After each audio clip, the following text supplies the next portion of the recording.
তোমাদের জন্য এই ফুলকপি দিয়ে রুই মাছের রেসিপি আমি শেয়ার করলাম। দেখো তোমরা বাড়িতে এইভাবে রান্না করো, ভালো লাগবে খেয়ে। তো চলো এবার রান্নাটা শুরু করি। আমি প্রথমে এখানে কপিগুলোকে এইভাবে কেটে নিয়েছি। কেটে নিয়ে আমি কপিগুলোর মধ্যে জল দিয়ে আমি কপিগুলো একটু ভাপে বসিয়ে দিচ্ছি। আর এদিকে আমি কড়াইয়ে তেল দিয়ে দিয়েছি। তেলটা আমার গরম হয়ে গেছে। সেই তেলের মধ্যে আমি মাছগুলোকে এইভাবে ভেজে নিচ্ছি।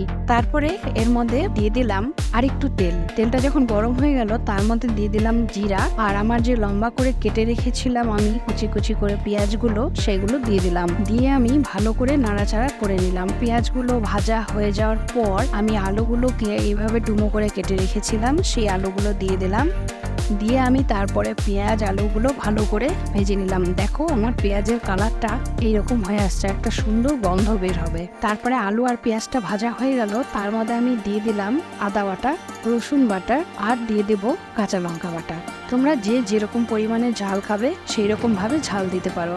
আমি কিন্তু এখানে একটু কাঁচা লঙ্কাটা বেশি ব্যবহার করেছি। তারপরে একটু ভেজে নেওয়ার পর দিয়ে দিলাম এর মধ্যে হলুদ গুঁড়ো, আর দিয়ে দিলাম লবণ। লবণটা আমি পরিমাণ মতোই দিয়েছি। তার মধ্যে দিয়ে দেবো একটুখানি জল, আর এই জলগুলো আমি ব্যবহার করেছি উষ্ণ গরম জল। দিয়ে আমি নাড়াচাড়া করে নিয়ে তারপরে আমি এখানে দিয়ে দিচ্ছি মিট মশলা। একটু মিট মশলা দিয়ে অল্প পরিমাণে জল দিয়ে আমি এখানে ভালো করে মশলাটাকে সবগুলো দিয়ে কষিয়ে নিয়েছি। তারপরে আমি এর মধ্যে দিয়ে দিলাম কাশ্মীরি লাল লঙ্কার গুঁড়ো, দিয়ে আমি ভালো করে দেখো এইভাবে কষিয়ে নিয়েছি। তারপর আমি এর মধ্যে দিয়ে দিলাম এই ভাপানো কফির টুকরোগুলো, জল ছেঁকে নিয়ে আমি সেই কফিগুলো দিয়ে দিলাম।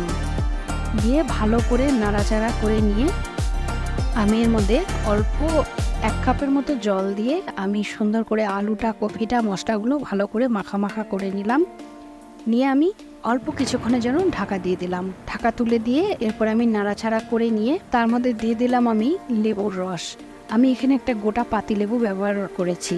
আমার ভালো করে এখানে লেবুর রস দিয়ে কষানো হয়ে গেল। আমি এখানে লেবুর রস দিয়েছি কারণ আমি এখানে কিন্তু টমেটো ব্যবহার করিনি। আমি যদি এর মধ্যে টমেটো দিতাম তাহলে কিন্তু আমি লেবুর রসটা ব্যবহার করতাম না। তারপরে এখানে দিয়ে দিলাম আমি 1/2 লিটারের মতো জল। দিয়ে ভালো করে নাড়াচাড়া করে নিয়ে আমি এখানে 5 মিনিটের জন্য ঢাকা দিয়েছিলাম। ঢাকাটা তুলে নিলাম। দেখো এবার আমার ঝোলটা বেশ ঘন হয়ে গেছে। তার মধ্যে দিয়ে দিলাম ভাজা মাছগুলো, দিয়ে এবার দিয়ে দিলাম গরম মশলার গুঁড়ো। গরম মশলার গুঁড়ো দিয়ে ভালো করে নাড়াচাড়া করে নিলেই হয়ে গেল ফুলকপি দিয়ে রুই মাছের ঝোল। এতক্ষণ আমার সাথে থাকার জন্য অসংখ্য ধন্যবাদ। ভিডিওটা ভালো লাগলে লাইক করবেন, শেয়ার করবে, আর সাবস্ক্রাইব করতে কিন্তু একদম ভুলবে না। ধন্যবাদ।